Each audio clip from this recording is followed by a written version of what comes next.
Look, Lisa, thanks a lot for asking me, but I think I'll just stay home and get bored. Right? That is the end of part 2. Now turn to part 3. You will hear 3 different talks or lectures. In each talk or lecture there are 5 questions. For each question, choose the correct answer A, B, C or D. You will hear the talks or lectures only once. Now open your questions paper and look at talk or lecture 1. You now have 35 seconds to look through the questions and the options in each question.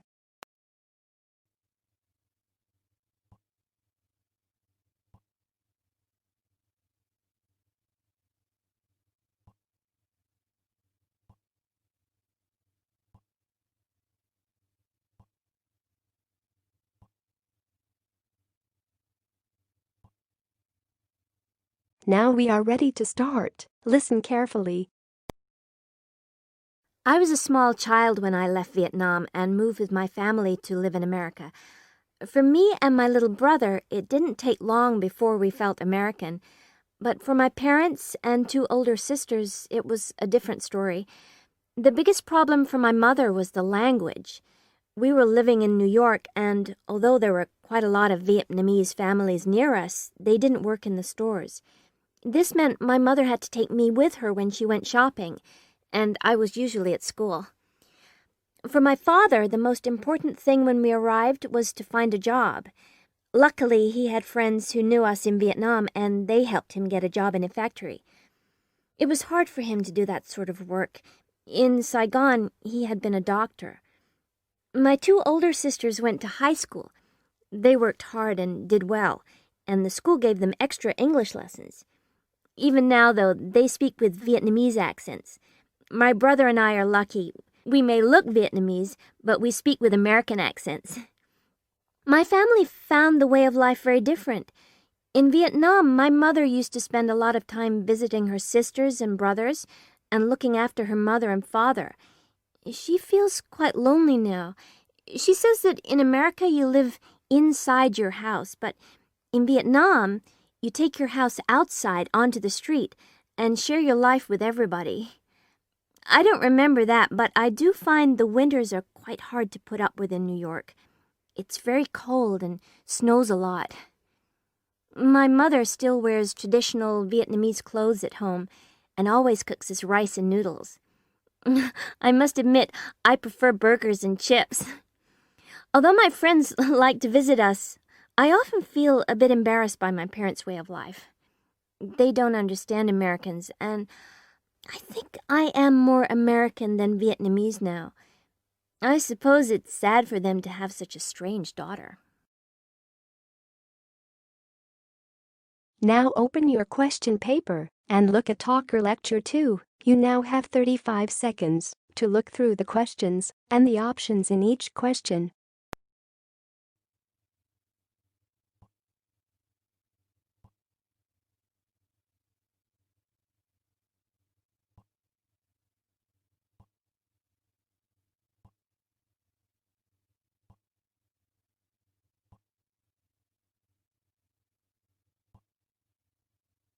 Now we are ready to start. Listen carefully.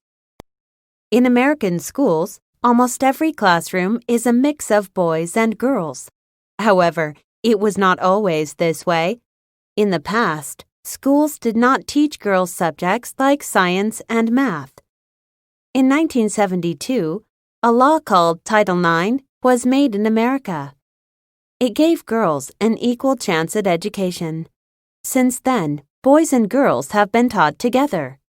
Recently, though, some schools are reconsidering separating classes. This is different than in the past, however. Girls still learn the same subjects as boys. They just study without boys in the classroom. Why? Well, scientists know that boys and girls learn differently. They also behave differently in the classroom. Boys are louder and more confident. They like to talk and show what they know. In general, girls are quieter.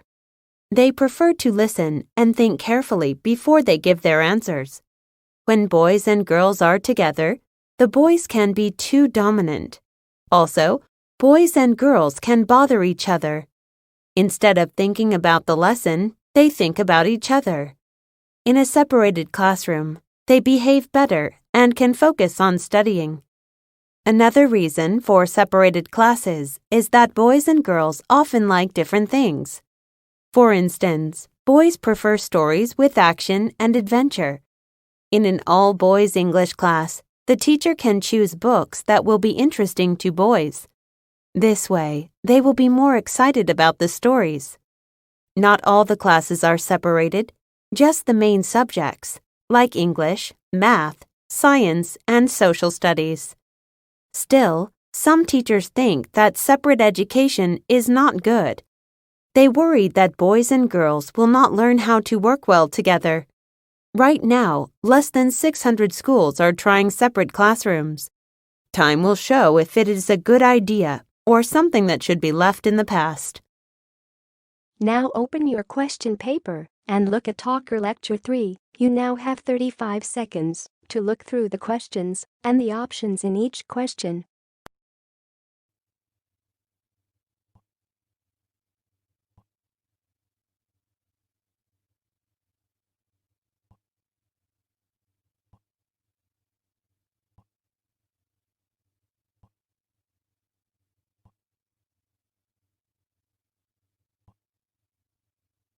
Now we are ready to start. Listen carefully. Hi, I'd like to welcome all of you to the International Student Orientation at Norwalk College. I hope that your travels from your home country have been easy and that you are all settling in well.